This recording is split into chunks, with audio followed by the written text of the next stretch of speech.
La voz de los protagonistas. Contacto telefónico. Cristóbal Meléndez, coordinador de cuentas subnacionales del CIEP, está con nosotros. Muy buenos días, Cristóbal. En el estudio Marcela Pámanes y un servidor, Juan Ceballos. Sí, buenos días, Juan y Marcela. ¿Qué tal? ¿Cómo están? Muy bien, Cristóbal, con el gusto de saludarte y de conocer tu análisis para compartirlo con el auditorio de los cambios en la Ley de Coordinación Fiscal relativas a la distribución de recursos que, ante la disminución del ramo 23, forzará a los estados a realizar presupuestos de egresos sostenibles. ¿En qué consiste esta Ley de Coordinación Fiscal y de qué manera nos va a beneficiar a los ciudadanos, sobre todo para que los estados y los municipios dejen de realizar estos subejercicios en rubros que son prioritarios para la ciudadanía y sobreejercicios en los que no lo son? Bueno, ya desde varios años, alrededor de 11 años, ha habido reglas establecidas para una distribución de recursos en las entidades federativas. Estas reglas principalmente se basan en una recaudación local o un desempeño económico de cada uno de los estados. Como bien dices, no se consideran subejercicios o sobreejercicios de los estados, no hay una penalización.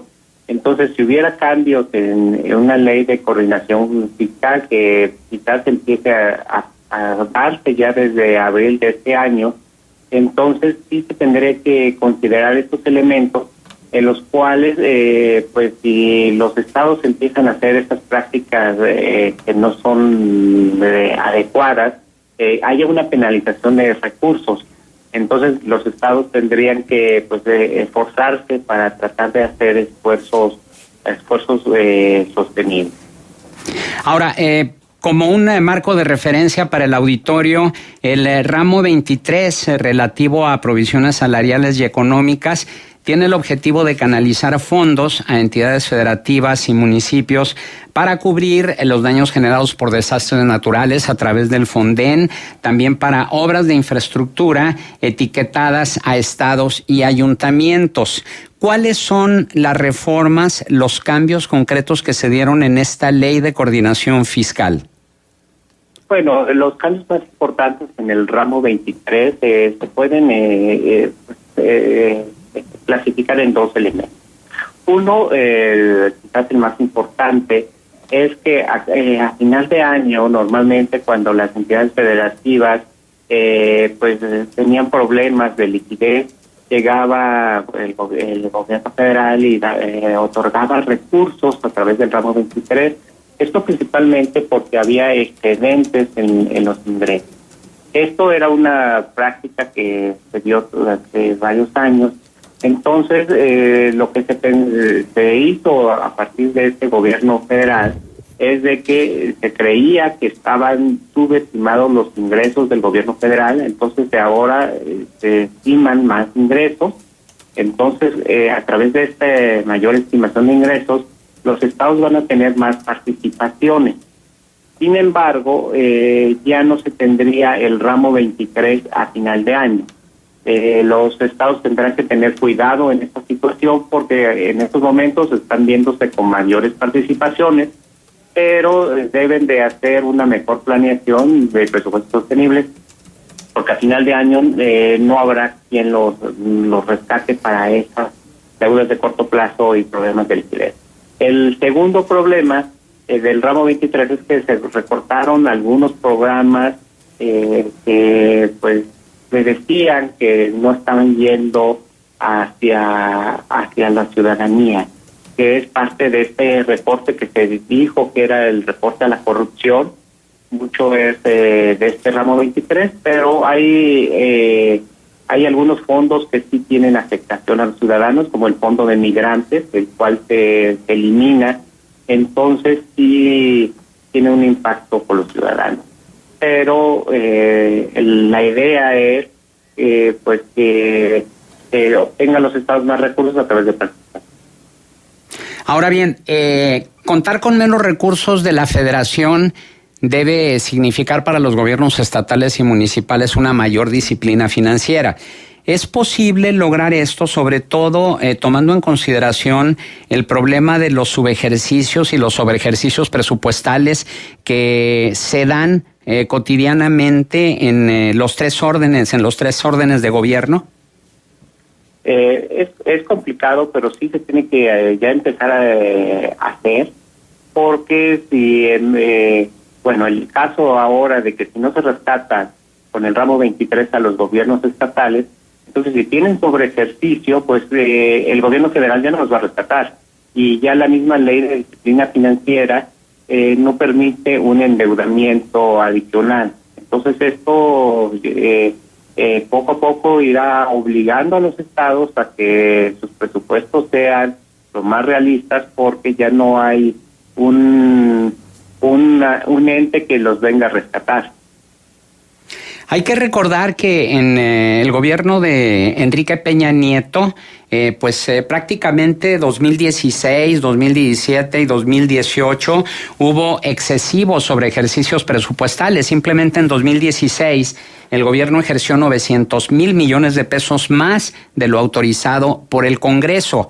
Lo mismo sucedió en Coahuila, donde en el presupuesto se gastó, en el caso del estado de Coahuila, también hubo un gasto de 30 veces el presupuesto de lo autorizado en el Congreso y 300 veces el de Torreón en lo que se refiere a los gastos de sobreejercicio.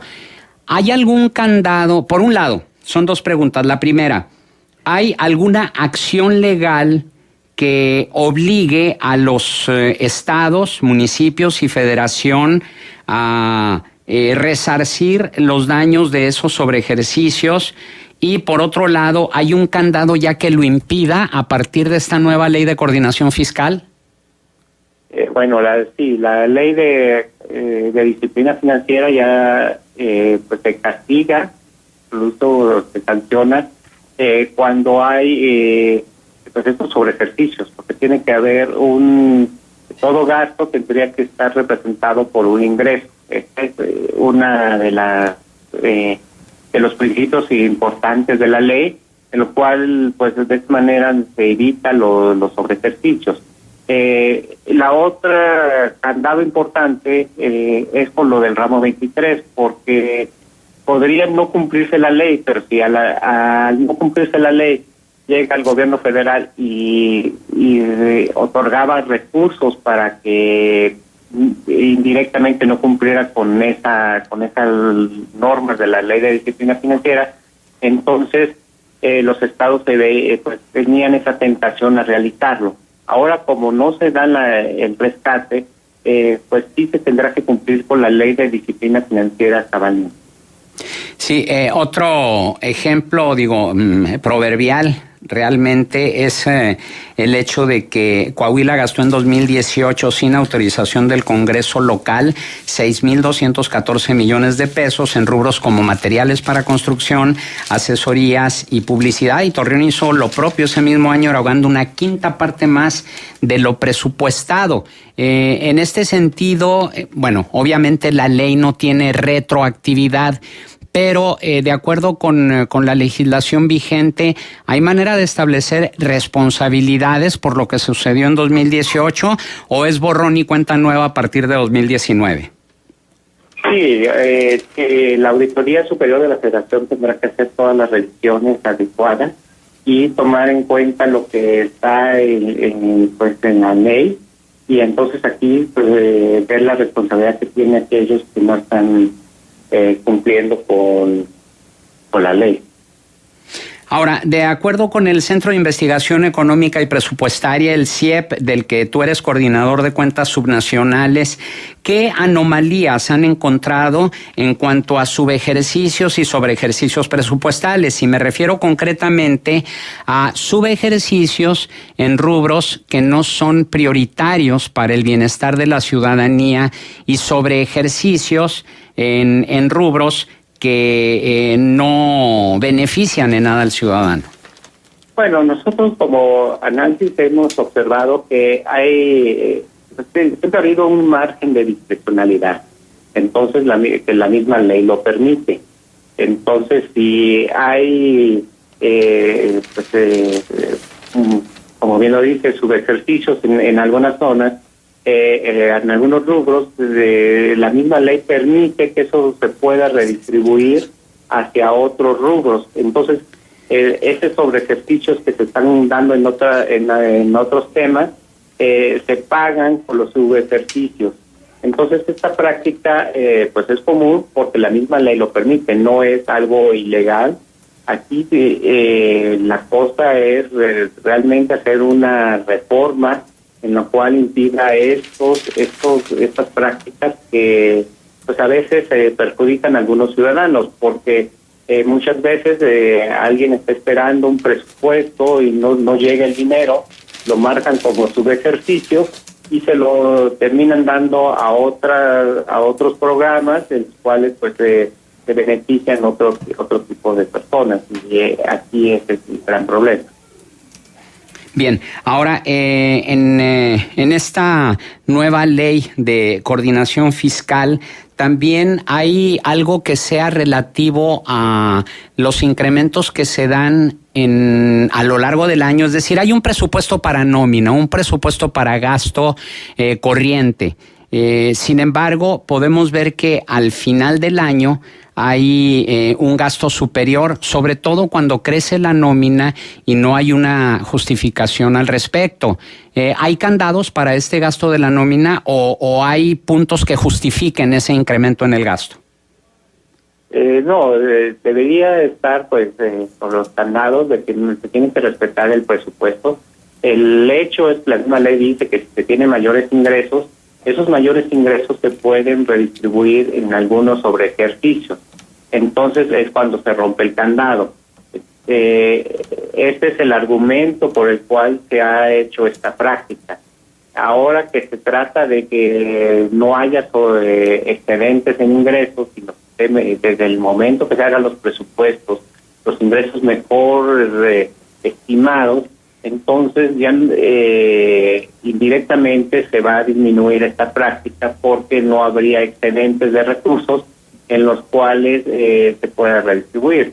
Porque mucho que lo que se ha argumentado es que antes se subestimaban los ingresos con el objetivo después de que el gobierno con discrecionalidad pudiera distribuir esos excedentes a los temas o rubros que deseara sin que pasara por el Congreso. Muy bien, pues Cristóbal Meléndez, coordinador de cuentas subnacionales del CIEP, agradecemos tu participación para esta emisión de Contextos. Muchas gracias por la invitación. Saludos. Muy buenos días.